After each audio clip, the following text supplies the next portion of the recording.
So, good afternoon, sir. Good afternoon too. Since you were younger, you started as a cab driver. Is that Yes. correct, sir? Mhm. Paano po ba nag-start yung buhay niyo as a cab driver? So, kung okay lang po, state po natin to inspire our audience for them to dream as well. Yes. Because of the success that you have right now, you have 2 branches of Supreme Hotel in Baguio. Tama po ba, sir? Yes. Before nag-drive ng taxi, Yes, sir. I was working in Manila. Because I have to work because my parents died when I was 19 years old. My father passed away and after 3 months, my mother passed away. So, parang malakas yung sa amin. Parang nasuntok tayo, diba? So, I have to think of a livelihood. Kasi before, when I was still binata, we depend on our parents. When they pass away, I have to think how to survive. So I went to Manila to work. So I was in Manila for 2 years. Pero in Manila kasi lifestyle doon masyadong mataas ang expenses. Yes, sir. So hindi ako nakaipon. I just save a little lang. So I come back. I thought of to engage in taxi business. So I drive muna. So I drive for mga siguro 6 months ka na. Tapos I thought of buying a Your own cab. franchise. Okay. Tapos, when did you start your hotel business naman po, sir? The first hotel I entered, it was in Mountaineer. I don't know if you still know that. That is the bus station of the Philippine Rabbit before. Yes, sir. That time, that hotel was for lease. And what's the name of the hotel, sir? Mountaineer. Mountaineer. Mountaineer Hotel. So, some of my friends invited me if I want to join venture. But that time, I don't have too much Capital. money. Aha. So, we form a group. We are almost 10 partners. So we entered that business. But I was very confident because I was driving a taxi. I still have that taxi pa. So I was thinking how to make the hotel business successful. So since I know a lot of taxi driver and I'm also a taxi driver, I offer mga colleagues natin, taxi drivers, na if you will bring customer to our hotel, we offer you a certain percentage. Right. That I didn't know na that click. So most of the taxi driver I know, whenever they are looking for a hotel, they will bring the customer to our hotel. So, you left the Mountaineer Hotel. Yeah, we are Correct, sir. 10 there and now we are 2 only. 2 na mag-partners for the Bellfront Hotel. Bellfront Hotel. So we enter a contract for 5 years. Okay. So we are only 2 now, not 10 na. So during that 5 years, I really do my homework. I really work very hard. So that 5 years, I save some money that I can purchase my own property. Right. Okay. So we thought na the owner will renew another 5 years with us. But the owner saw na the business is so good that she wants to take over. And during that time, we left because of the earthquake. Yeah. Okay. But fortunately, I already purchased a property beside right now. The original the Supreme original Hotel, the Supreme old Hotel. Supreme Hotel. How did I started? Okay. Of course, number one, you have to purchase your property na. Okay, but you have no money. You don't have money to put up the building. So what will you do? So you have to approach the bank.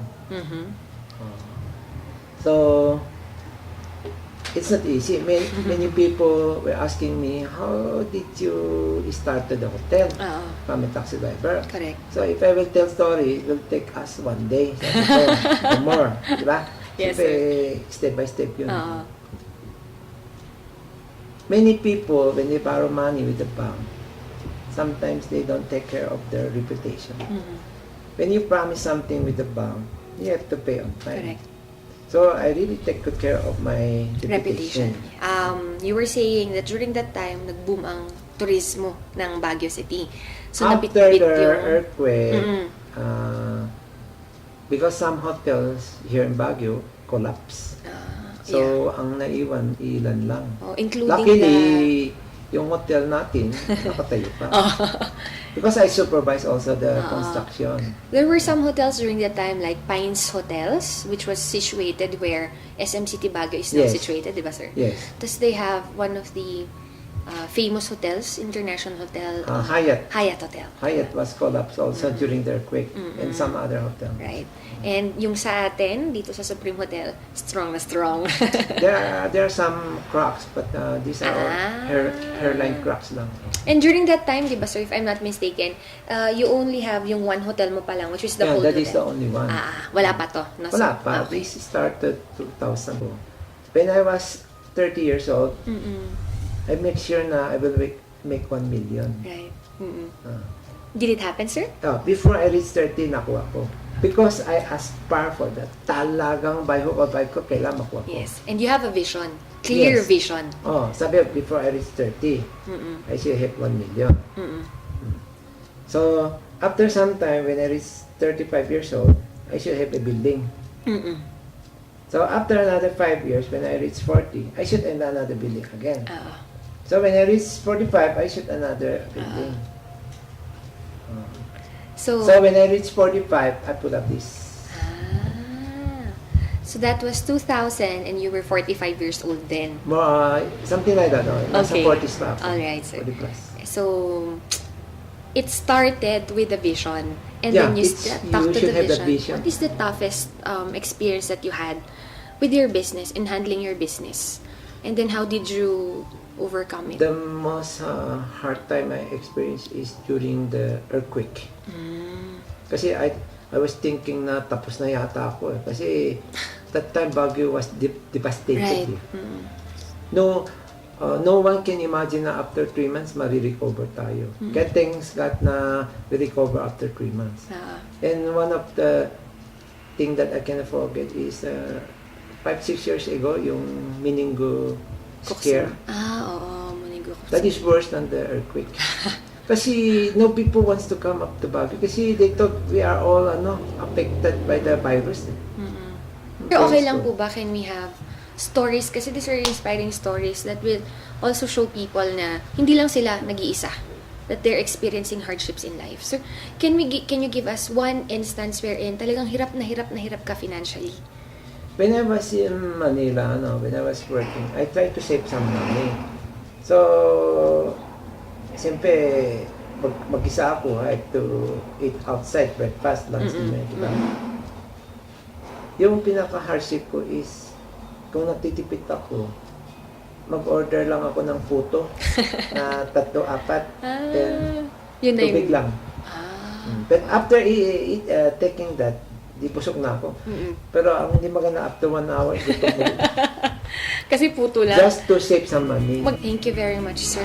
I think in my conclusion, with all the questions and answers that we had together, I think in success, I believe, which is manifested in you, it's a combination of smart work, And hardship. hard work, and good heart. Sir, so yun na lang po, last, or message. Do you have any message to our aspiring entrepreneurs or people who are out there dreaming, especially those who are in Baguio City? Sir? I think one of the advice I can share is to make your vision come true. You have to think of your vision. Hindi lang you think today, tomorrow, you have forgotten it. You will only stop when you reach your goal. Thank you. And of course, kasi yung edad ko ngayon, I value friendship. Kasi when you have a lot of friends, your business will prosper. Ladies and gentlemen, we've met a man who has inspired us. A man with success, a man with good heart, a man with values, a man who's very smart and hardworking. Kabsat, Baguio City. Let's dream.